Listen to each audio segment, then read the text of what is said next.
Hello, and this is Daniel from angryweb.net. We're going to be showing you the new Kindle 3 and also the lighted case for it by Amazon. For those who remember, we did a review of the Kindle 2 compared to the iPad. Well, we got the Kindle 3 in now, and we're going to go ahead and show you what that looks like. So, this is the orange case. As you can see, it's got a rubber band over the case now. It's the same material, it's that leather. It's got kind of a rigid feel here, and it's smooth on this end now. And here's the back. As you can see, it has a little image of a light back there, and that's where the light is actually going to pull out of the case. So let's go ahead and pull this open for you. So once you remove the band, you can go ahead and open it up like a book, and as you see, there is our Kindle 3. Now the resolution on the Kindle is a little bit better. The buttons also don't make noises when you touch them. It's a lot quieter than the other one. So to unlock it, instead of the button being on the top, it's actually on the bottom now. And this is kind of neat. When you slide it open, a little light goes on. And there we have our book. So again, the resolution is a little bit better. They took some things off the screen when you're reading it, so that way you can save screen real estate. As you can see up here, it is Wi-Fi enabled now, and you also have global 3G on all the models. So this is the 3G and Wi-Fi model, and it's pretty similar to the last Kindle. It really doesn't do much that the other one didn't do. The web browser is pretty nice. We're gonna show you that right now. So let's go, we're gonna hit home here, and we're gonna go to our menu, and it's under experimental. And I went on Gmail earlier. Let's see if it's still there. We're going to go ahead and go to launch web browser, and as you can see, that's Gmail right there. It's the same as the Gmail on the computer.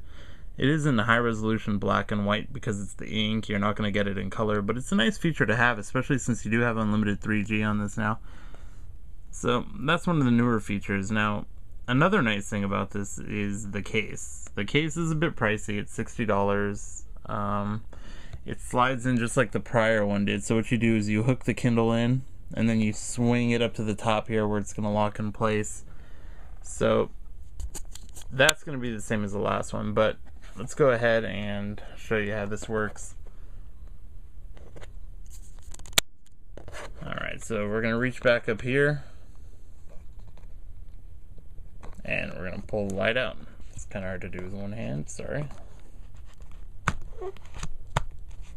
And as you can see, you have illumination. Now I'm going to go ahead and I'm going to turn off the lights in the room here and show you what that looks like. So it's got some LEDs back here, and that's going to put an illumination right on the top of the screen.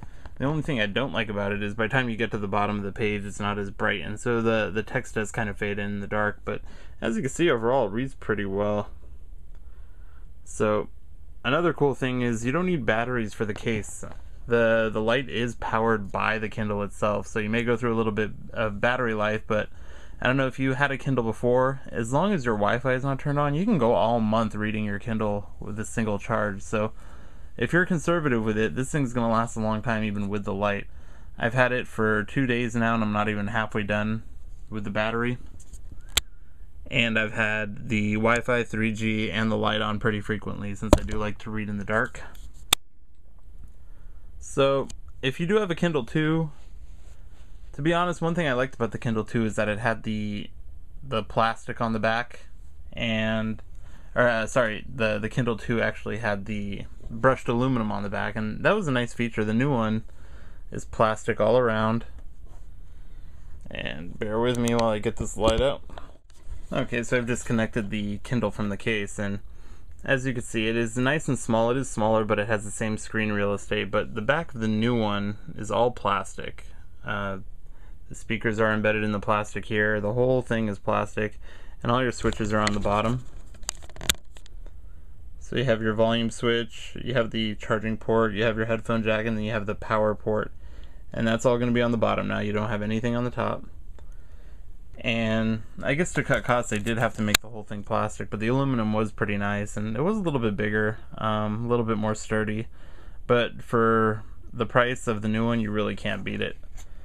And earlier I mentioned the way to put this into the new case. For those who haven't seen it before, this might actually be a bit of a help, because I know a lot of people have a problem with it, and especially first timers. So what you're going to do is you're going to hook that bottom in there, and you're going to swing the whole thing around, and that's just going to lock into place, and it's tied right into there. So you've got your light powered by the Kindle, you've got your Kindle locked into this booklet, and now you have this nice little elastic band that goes around the front to keep it all in one piece.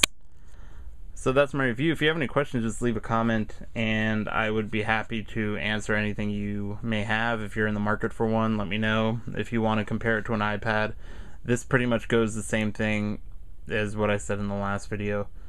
Is you're looking for something that's specifically for an e-reader, go with the Kindle over the iPad easily. But I'll put a link to that video in there so you could get a little more detail about that. But less strain on the eyes, it's a lot lighter. The reason I bought another Kindle is because it is such a great tool. So thanks for watching. If you have any questions, I'd love to hear them. Alright, bye.